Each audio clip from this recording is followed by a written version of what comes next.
Hey friends, this is Lynna, and you're watching Lynna's Life.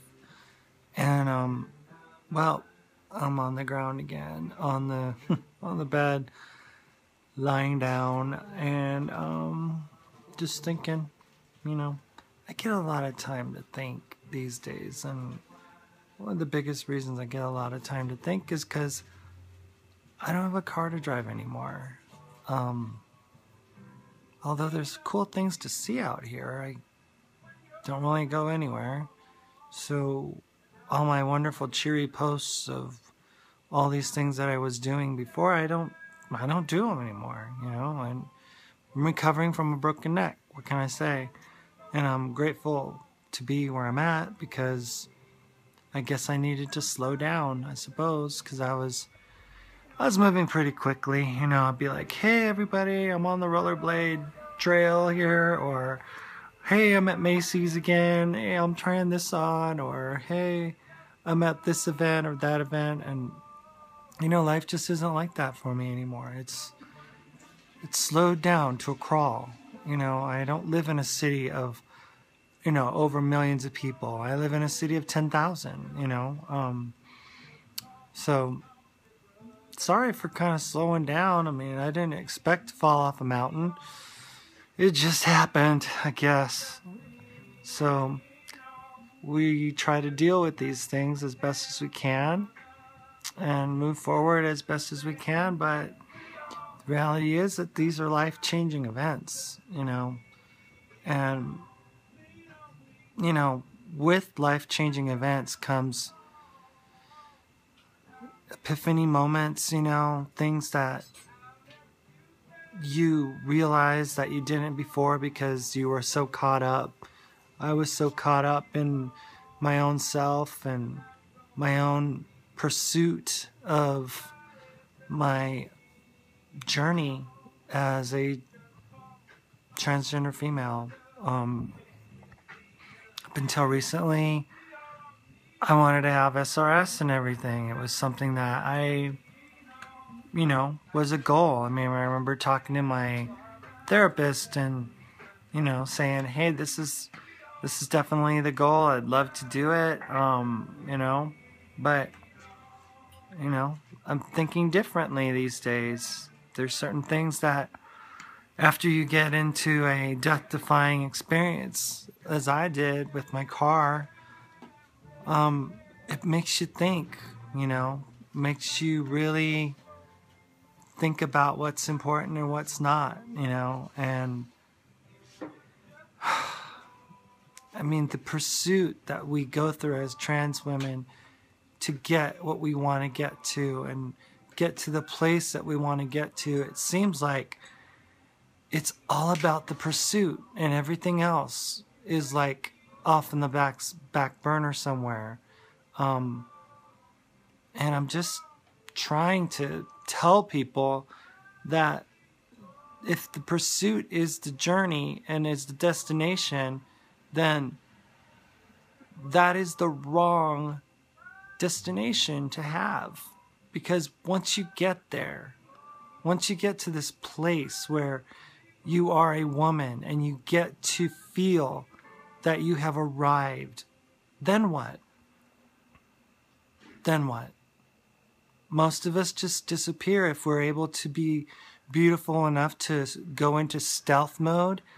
We disappear into oblivion and pretty much kind of deny that we were ever trans in the first place. And I think one of the biggest deceptions is that we buy into the lie that we think that by having what we have now, if it's boobs or SRS or, a tracheal shave like I got, or, hair transplant like I got, or anything like that, that we're now going to arrive.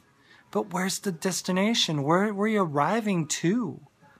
Is it arriving to agree with ourselves that we are who we are? Don't we already know that? Isn't that more something that is in our spirit and is in our heart? I'm sorry, I just question why we do the things we do, why we subject ourselves to such torture, you know, basically pummeling our bodies and beating them up, you know, in order to attain this vision of femininity that we may or may not get to. Most of us won't. And that's just the truth. Some of us might, but that's not really the place that we should be going.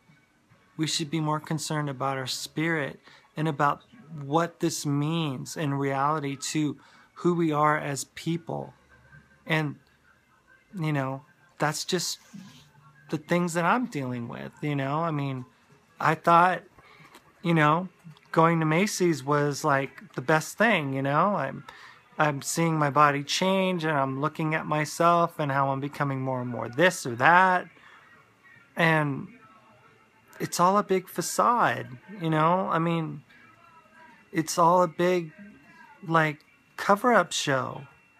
We don't really need the validation to being human, because we are human and we are who we are.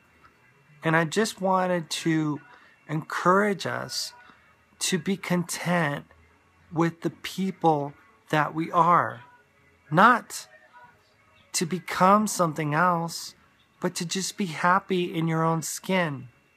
I know that gender dysphoria makes you unhappy in your own skin, but I think it's important that we come to this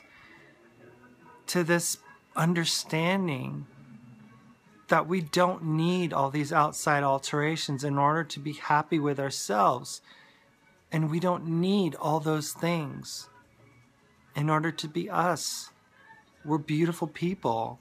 We were not got like skin, that's all. But we're beautiful people. And we deserve to have the right to exist as we are. I think it's an awesome gift for our humanity, for us to be able to understand both the male and the female side of gender and identity. We could use that gifting to become more complete people. But some of you are going to say, but I was born a woman and I deserve to be this and that. You don't know how long I've fought and how many surgeries I've had and what I've done and everything. And that's great. If that's your destination, then I guess live in it. But I just would think that there's more to life than just getting to this proverbial nirvana of femininity. And I accept myself now for the person that I am. And I do identify as a transgender female. I do. But I don't ever want to deny the other side of me that I know that I am, that I know that I'll never get rid of. Some of you may agree, some of you may not. And that's fine. I'm not going to argue with you. You do what you see fit for you. But I just think that a lot of transgender folks are selling themselves short if they think that the destination is in becoming the opposite gender. The destination is becoming ourselves and accepting ourselves to be the people that we are. Anyway, those are my 2 cents. See you guys. Have a nice day.